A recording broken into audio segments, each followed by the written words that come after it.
Bismillahirrahmanirrahim. Assalamualaikum warahmatullahi wabarakatuh. Jumpa lagi dengan kami Saham Hijau, yaitu segala sesuatu tentang dunia investasi di pasar modal. Pada kesempatan kali ini kita akan mengulas prospek saham OBMD di 2025. Mungkin saham ini tidak begitu terkenal, tapi banyak teman-teman yang meminta untuk mengulas ini. Tentu saja disclaimer on ya. Jadi ada yang minta OBMD dong bang, OBMD dong bang, OBMD dong bang. Nah, apalagi ini anggota premium kami yang minta, jadi menjadi salah satu prioritas buat kami. Saham ini menurut kami salah satu yang cocok dengan moto Donald Trump saat ini, yaitu dia mengatakan drill baby, drill baby. Jadi gali terus untuk mendapatkan minyak. Dan ini kan bergerak di pengeboran ya, pengeboran minyak. Sebelum lebih jauh, jangan lupa untuk subscribe, like, dan komen. Dan kalau Anda ingin gabung ke premium atau privat dengan kami, bisa cek di link deskripsi. Siapa tahu bisa membantu. Jadi dia ini memiliki sektor atau fokus yang cukup spesial ya, karena menggunakan teknologi berbasis serat untuk mencegah kerugian selama proses pengeboran. Jadi pengeboran minyak, sehingga menghemat waktu, menghemat biaya, bisa dikatakan seperti itulah. Formula khusus. Nah, ini yang istimewa. Mari kita lihat baik-baik dari sisi shareholdersnya. Masyarakat 26% ideal. Ya, kemudian dalam beberapa bulan ini naik turun, tapi jumlah holdernya sedikit ya, tidak begitu banyak. Ya ini memang saham tidak begitu besar, jadi naik turunnya tipis. Tapi di bulan Desember tampak banyak yang optimis dengan saham ini karena nambah cukup lumayan. Nah ini kita lihat valuasinya.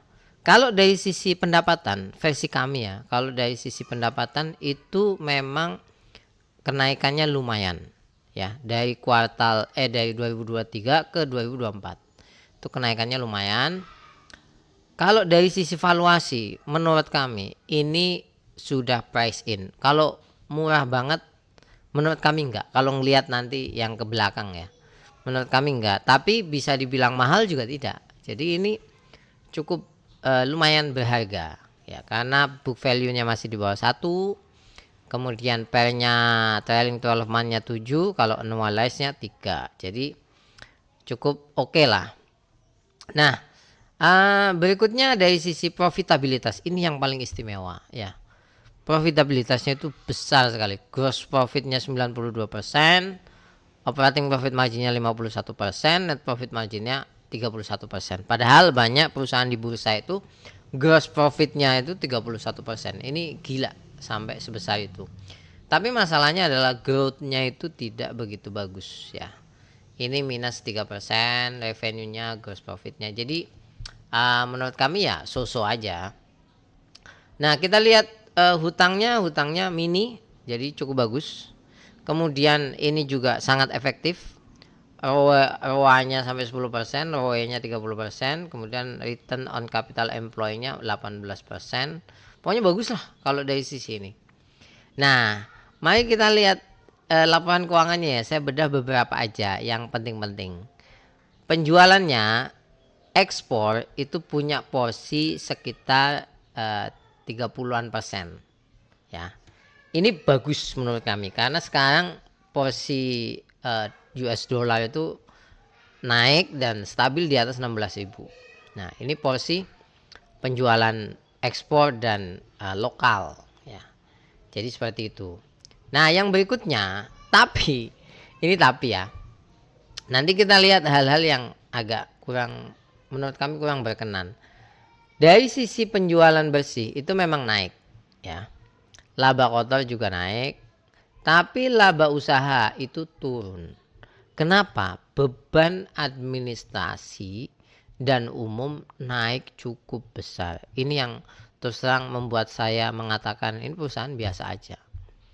Bisa jadi memang menambah pegawai, nambah kantor mungkin itu karena ada wilayah yang harus dieksplorasi lebih jauh. Memang bisa jadi seperti itu. Oleh sebab itu kan ke depan bisa jadi lebih bagus. Kita tidak bisa mengatakan ini jelek, tidak, tapi seperti itulah. Nah, kita lihat ini gaji tunjangan naiknya luar biasa. Kemudian sewa kantor. Kenapa kami katakan mungkin ada pengeboran baru? Karena kami lihat di sewa kantornya. Kalau misalkan gaji tunjangan aja mungkin gajinya naik ya. Tapi sewa kantor bisa jadi ini ada kantor baru kemudian untuk pengeboran di wilayah baru gitu. Jadi cukup berharga juga. Oleh sebab itu kenaikannya lumayan. Tapi satu kelemahan dari saham ini menurut kami ya, yaitu apa? Tidak ada tanda-tanda akumulasi. Jadi yang akumulasi ya little aja, kecil-kecil. Kalau kita lihat dari bulan Januari, 1 bulan ini, itu terjadi akumulasi kecil-kecil dari retail menurut kami nih. Small, normal, normal, normal. Nah kalau dari bulan Desember bahkan itu big distribution. Ya banyak yang buang. Kenapa banyak yang buang? Karena ini hampir terjadi di banyak saham. Pada bulan Desember itu asing banyak keluar untuk pindah dana. Nah, mari kita lihat dari chartnya. Pertama, asing tidak banyak bermain di sini. Tidak banyak bermain di sini. Yang berikutnya adalah volumenya juga kecil ya. Tidak ada tanda-tanda spike volume yang besar itu menurut kami tidak ada. Ini volumenya kecil. Tapi kalau kita dari sisi teknikal ya memang ada tanda-tanda kenaikan, ada bullish engulfing, kemudian three white soldiers. Ini memang ada tanda-tanda. Sekali lagi kalau dari sisi chart memang menarik. Ya, menurut kami sangat menarik. Anda bisa lihat ini. Meskipun turun tapi setelahnya trennya naik. Ya, potensi naik ke 260 besar kalau ngelihat ini. Kenapa? Karena sebetulnya OBMD ini mainnya sahamnya itu di 250 260. Tiba-tiba jatuh kan kemarin karena banyak aksi take profit, asing keluar maka jatuh. Nah, kalau kita ngelihat ini maka ada disparitas sekitar 20% lah. Nah, ini yang menurut kami menjadi sisi yang menarik. Kenapa? Karena supportnya juga udah ketahuan dah di 190-an. Jadi seperti itu. Ini yang menurut kami membuat orang banyak bertanya tentang saham OBMD ini. Ya, tapi juga harus diingat. Pertama, kita lihat sentimen ya. Emiten ini dapat kontrak kerjasama dengan BUMN Migas India.